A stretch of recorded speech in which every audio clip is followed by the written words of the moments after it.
Yo, what's up, guys? SK here, and today we're going to take a look at the Serena new content spotlight. Now, if you're new to Summoner War games, rather, if you're new to Common Wars games, especially Summoner War in general, they do like to give spotlights before they do an update. This is one of those spotlights that's going to show the update that comes on November 24th, which is next week's Thursday. It's going to come on Thanksgiving, actually, for a lot of people in the U.S. So this update, we're gonna be getting a whole new boss raid and a new monster, the Pioneer, which is really cool because the Pioneer was a really good monster in Summoner War Sky Arena. So we're gonna I want to see what he does here. Midas, however, is the new raid boss, and then Midas is a non-attribute raid monster with powerful arms. Midas attacks deal damage to enemies within a large area and apply various harmful effects. So immunity is going to be a really big deal here. So which is why Pioneer. Okay, it makes sense now. Midas deals greater damage to targets affected by certain harmful effects and becomes even stronger as each target is defeated. So every monster that you lose, it gets stronger. Okay, wow. Midas periodically uses the ground strike skill, where it slams the ground with one of its arms. Destroy the planet arm within a designated time. So you have to destroy. So it's pretty much a damage check thing. It will deal great damage across the entire map if you fail to destroy an arm. So yes, a definite damage check right there. Defense down will be very effective against destroying the arm, which is really good.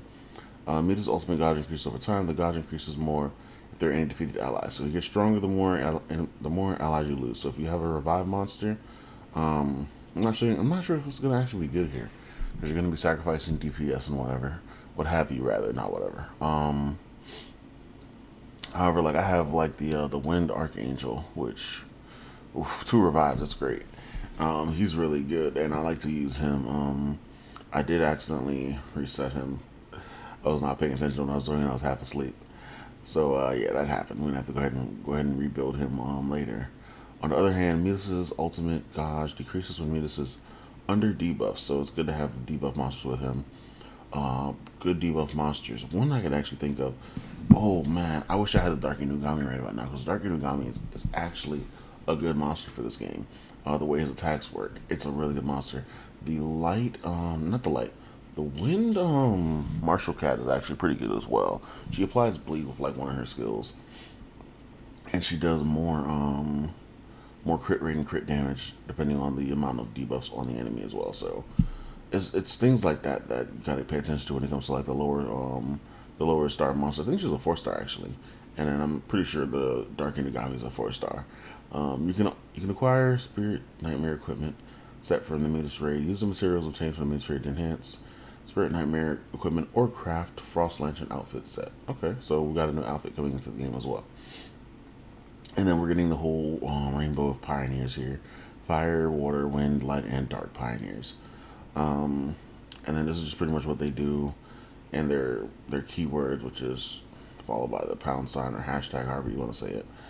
And then this raid with new equipment and new monster pioneers. Stay tuned for the 24th. And so this is when we're getting all the stuff, like I said, on the 24th, which means there's going to be a maintenance before that date. So be prepared for that. I will be reading out the patch notes for that maintenance when it does come out. The Pioneer is a mage support. What? A powerful mage support. Pioneers exist in two types: mage types that deal great damage based on the enemies or attributes, and support types that heals and deal shields. So I'm going to tell you right now, that's definitely mage, that's definitely support mage. These are pretty much how they worked on Summoner War Sky Arena. Chu was a good damage. Chu was a good damage dealer.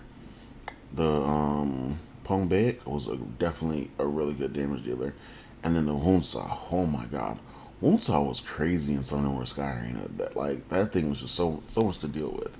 Wusa was definitely a really good, like, the shield and immunity on Sky Arena was so great. Like, I wanted Wusa so bad, but I never pulled him. I never pulled Wusa or Bastet, so I'm glad they gave out Bastet for free. So I have her, and I'm actually still pulling her right now from the event. I'm gonna try to scale her up. And then Ningong, I've never seen Ningong. Like, I've never seen him, but I know he has the revive and the soul protection, so that whenever your ally's about to die, they do get the automatic revive going back up. So that's really good that we're getting those in there, especially when it comes to the Midas raid. However, if you're gonna get lucky, you're gonna have to get really lucky to pull Nigong or Wonsa. And oh my god, if Wonsa is as good as he was in Sky Arena, this is gonna be a really big shakeup to the game. Not that they really are their Sky Arena counterparts, because a lot of monsters in the game currently aren't as good as their Sky Arena counterparts. Anyway, that's pretty much it for this video. Thank you guys for watching, and thank you for listening to me ramble on. Let me know what you guys think about this new update that's coming up. Like, subscribe, and share. And see you in the game. Peace.